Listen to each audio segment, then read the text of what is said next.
ndetse uwa mbere n'uwa kabiri baranganya, ntabwo ari hano ariko amazina y'indasoma bari bambwiye ko atahageze. Ku munsi wo gutangaza amanota ya senior cyangwa se ya ordinary level ejo bone ku itariki 20 z'ukwezi kwa munane, umunyeshuri wabaye wa mbere mu gihugu ntiyabonetse ngo ahabwe ibihembo bye. Ese byagenze bite?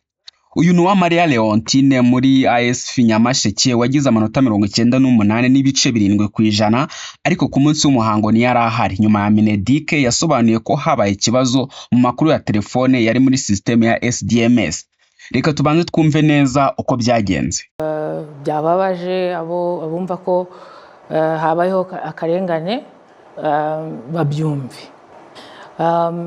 Nibyo Leontine Uwamariya, umwana rwose w'umuhanga, ntabwo yabashije kuza ku munsi twatanzeho amanota ku itariki ya 20. Navuga ko habaye ikosa, ibyo bakunda kwita administrative. Uko byagenze rwose ni ibintu wenda byashoboraga gukemuka, nibyo naho tugomba no gufata responsibility twese inzego zose. Gusa murabizi ko abanyeshuri iyo biyandikisha gukora ikizami, amashuri yabo ni abandika, kandika izina ry'umwana, bakandika imyirondoro ye n'ibindi byose bimuranga. Mu kwandika nimero z'ababyeyi ababandika ku ishuri, ibi kandi n'ishuri ryabivuga, ntabwo ari ibintu bidasanzwe kandi nta nubwo ari we wa mbere bakoramo ikosa muri nimero. Hanyuma mu kubahamagara, ubwo ni ku itariki ya 19, bose barabahamagara, byumvikana Leontine niwe wari ku mwanya wa mbere. Barahamagarwa ababyeyi, babanza guhamagara nimero imwe, ntiyari iriho nkuko twabivuze. Bahamagara iya kabiri, yitabwa n'undi muntu. Wenda iyo niyo detail abantu batari bazi. Yitabwa n'undi muntu, umukozi wacu wa Nesa aravuga ati ndi kanaka, nkora kuri Nesa, twagira ngo se ni wowe mubyeyi wa runaka. Uwo muntu aravuga ati yego, twagira ngo tubabwire yuko umwana wanyu yatsinze neza, tukaba twagira ngo tumutumire azaze gufata ibihembo. Umwana rero, umubyeyi ati yego, uwitabye ati yego tuzaza. Ubwo umukozi wa Nesa aravuga ati azaza, ahamagara n'abandi bose bakurikiraho. Ku munsi nyirizina rero ku itariki ya 20,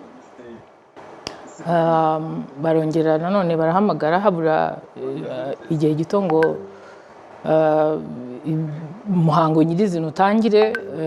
Nanone wa muntu arongera aritaba, nimero byose turabifite kuko twabikurikiranye natwe. Arongera aritaba, aravuga ati simpari, ndumva bambwiye ko yavuze ko ari Karongi, ati ni kure, ntabwo tubasha kuza. Wenda amagambo ndi gukoresha siyo, ariko ni ibingibi batubwiye. Hanyuma bamenyesha barimo gutegura ibirori, bati umwana ari kure.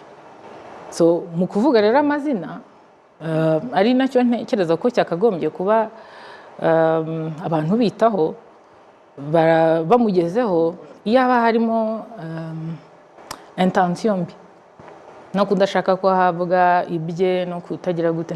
N'izina ntawe ari kwirirwa rivuga, ariko izina rye bararivuga, ndetse bakurikizaho bavuga ko ngira ngo yavuze ko ari mu nzira cyangwa se ari kure, sinibuka neza ijambo yakoresheje. Ariko arakomeza. Ibi ndashaka kubitindaho kubera yuko ntabwo ari ubwa mbere dushyira amanota hanze abana ntibaboneke. Hari ndumva nko mu 2023 cyangwa na 4 hari undi mwana nawe utarabonetse kubera impamvu ze. Hanyuma ibihembo bye tubijyana ikindi gihe, umwana w'Isave ndumva. Hanyuma mu bindi bihe byashize hari igihe usanga abana badahari. Ibi ni ibintu rwose bisanzwe, ntabwo ari ikintu kidasanzwe kibaho.